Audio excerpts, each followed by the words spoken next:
안녕하세요, 묘한의사입니다. 지난 시간에는 133 목욕법, 아토피 피부염의 기준이 되는 목욕 방법의 문제에 대해서 한번 다뤄봤어요.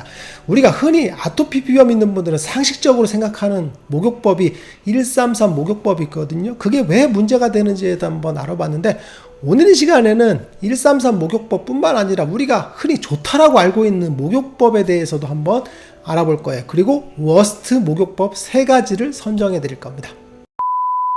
지난 시간에 133 목욕법에 대해서 한번 말씀드렸어요. 뭐냐면 하루에 한 번 15분 정도의 입욕을 하라는 거죠. 그리고 목욕 후에 3분 이내에 빠르게 보습제를 발라주라는 거죠. 촉촉하게. 그리고 하루에 3번 이상 보습제를 덧발라야 된다라는 게 아토피 피부염의 상식과 같은 관리법이죠. 우리도 다 그렇게 알고 있어요. 그런데 아토피 피부염이 안 낫죠. 그리고 이런 관리를 했을 때 좋아졌다라는 느낌을 못 받는 경우들이 굉장히 많죠. 좋아졌다고 느끼는 받는 건 스테로이드를 썼을 때뿐일 겁니다. 133 목욕법에서 첫 번째 문제는 뭐냐면 아토피 피부염은 세균, 진균, 바이러스 이런 것들에 의해서 아토피가 악화된다는 건데, 아토피 피부염에서 2차 감염이 생기는 건 피부 장벽이 약화됐기 때문에 이런 세균, 진균, 바이러스가 침투하는 겁니다. 우리도 누구나 다 세균에 노출되어 있고 바이러스에 노출되어 있거든요. 그렇지만 감염되지 않습니다. 왜 그러냐면 피부 장벽이 보호하고 있기 때문에 그래요. 샤워를 안 한다고 해서 아토피가 생기는 게 아닙니다. 그러면 후진국이나 더러운 곳에 사는 아이들은 아토피가 심해야 되는데 반대죠. 아토피는 선진국벽이라고 하잖아요. 즉 오염물질에 의해서 아토피가 악화되는 건 정말 잘못된 얘기고, 세균, 진균, 바이러스를 제거하는 게 무조건 선일 수는 없다는 얘기죠. 기본적으로 위생적인 환경에서 거주했을 때는 세균, 진균, 바이러스에 더 많이 노출될 가능성은 별로 없다는 거죠. 그래서 이런 것들을 제거하기 위해서 잦은 샤워를 해주는 게 피부 장벽을 더 악화시킨다는 겁니다. 그리고 두 번째는 보습제를 자주 바르라고 하는 건데, 이건 역시도 마찬가지입니다. 피부 장벽을 샤워로 제거를 하기 때문에 보습제를 통해서 피부 장벽을 튼튼하게 하려는 그런 궁여지책이거든요. 근데 기본적으로 보습제는 유성 성분이 들어있기 때문에 피부에서 산화되거든요. 그래서 피부에 알레르기 반응을 일으키는 경우가 굉장히 많습니다. 화장품을 발랐는데 뒤집어지는 경우가 굉장히 많죠. 그러면 왜 자꾸 입욕을 하게 시키냐는 거죠. 이 비하인드 이야기를 아셔야 돼요. 무슨 얘기냐면 아토피 피부염이 심해지고 만성화되면 피부가 태선화됩니다. 즉 각질층이 두꺼워지거든요. 그러면 두꺼워진 피부가 왜 문제냐면, 이때 스테로이드를 바르면 스테로이드가 들어가질 않습니다. 딱딱한 코끼리 같은 피부에 스테로이드를 바르면 침투할까요, 안 할까요? 단백질 태선화 막 때문에 스테로이드가 침투를 안 합니다. 그러면 침투를 시키려면 어떻게 해야 될까요? 맞습니다. 이 단백질, 각질층, 딱딱한 각질을 유들유들하게 만들어줘야 돼요. 그러려면 입욕을 해야 됩니다. 입욕을 해서 피부를 퉁퉁 불려야 돼요. 그러면 유들유들한 상태가 되죠. 그럴 때 보습제를 바르면 어떻게 되냐면 기름막이 형성되거든요. 우리 피부에서 물질이 투과할 때는 기본적으로 유분막을 통해서 침투하게 돼 있어요. 우리 몸은 방수라 그랬죠. 근데 피부로 침투시키려면 유분막을 통해서 침투하게 돼 있어요. 친유성이라고 하거든요.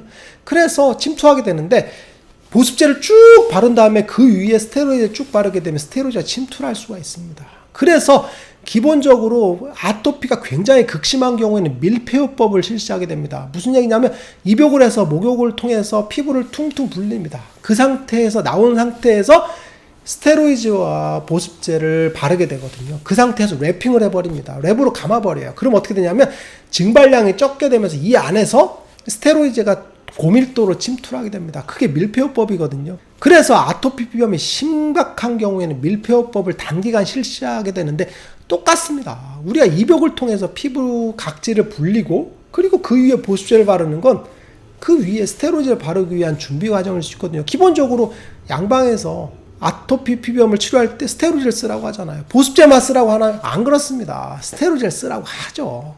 기본적으로 아토피 피부염을 가라앉히는 제일 선택지가 스테로이드거든요. 그 부작용 때문에 프로토피나 엘리딜 같은 걸 쓰게 되는 거죠. 그것도 안 들을 때는 듀피젠트를 쓰는 거죠. 궁여지책 순서대로 가는 그런 거거든요. 그러면 아토피 피부염에서 가장 문제가 되는 목욕 방법이 뭘까요? 우리가 흔히 아토피에 도움이 된다라고 알고 있지만 제가 생각하기에는 안 좋은 목욕법이 3가지가 있어요. 첫 번째는 반신욕입니다. 반신욕을 하는 원리는 뭐냐면 반을만 따뜻하게 해서 상열하를 치료한다 이런 원리보다는 실제로는 땀을 배출하는 거거든요. 반신욕을 통해서 땀을 배출하면 땀에서 독소가 배출된다 이런 얘기인데 기본적으로 이 독소라는 게 문제입니다. 왜 그러냐면 아토피 피부염은 독소에 의해서 생기지 않습니다. 깐난쟁이가 태어나자마자 독소가 그득한가요? 그죠? 아이가 태열이 생겼어. 근데 독소가 그득한가요? 무슨 잘못을 했길래 독소가 있죠? 그리고 또 하나는 같은 밥 먹고 같은 생활하는 성인 아토피인데 같은 뱃속에서 나왔는데 누구는 아토피가 있고 누구는 아토피가 없거든요. 독소인가요? 아니죠. 기본적으로 독소 때문에 아토피가 생기는 건 아니에요. 알레르기와 만성 습진으로 인해서 아토피염이 생기는 것이지 독소에 생기는 거 아닙니다. 만일 독소라고 한다면 기본적으로 열악한 환경에서 근무하는 노동자분들이 더 많이 생겨야겠죠. 그죠? 뭐 중화공업단지에서 있거나 아니면 자동차 뭐 정비를 한다던가 이런 열악한 환경에 있을 때 아토피가 생겨야 되는 아니죠. 기본적으로 접촉성 피부염이 생기지 아토피가 생기진 않습니다. 그런데 반신욕을 통해서 땀을 배출하면 독소가 빠진다는 건데 이게 바로 문제입니다. 독소가 있지도 않은데 빠진다라는 거거든요.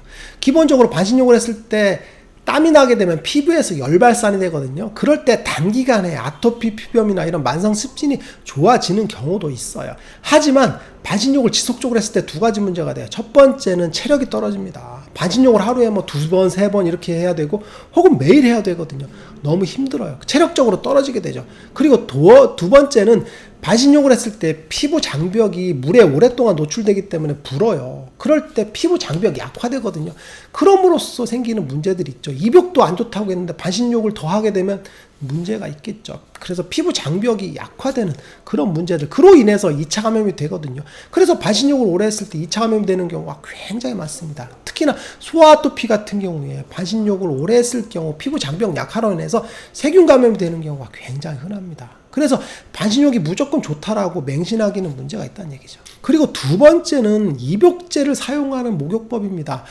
즉 뭐냐면 우리가 입욕을 할 때 입욕제를 타잖아요. 이것도 알레르기를 유발할 가능성이 있어요. 물 속에서 우리가 목욕을 할 때 그게 피부 장벽을 통해서 침투하거든요.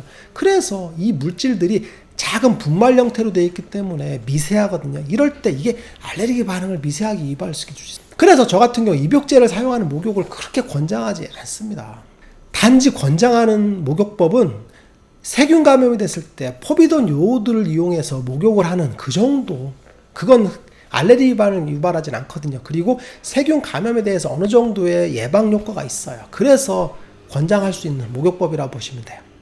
그리고 세 번째는 효소 찜질욕입니다. 이것도 입소문이 많이 나죠. 효소 찜질을 하게 되면 피부염이 좋아진다 이렇게 해서 이제 많이 하게 되는데 사실 이것도 반신욕과 똑같은 원리입니다. 기본적으로 효소 찜질을 해서 머리만 딱 내놓거든요. 그럼 땀이 배출되죠. 그래서 땀 배출에 의해서 피부에 열을 발산하는 원리예요.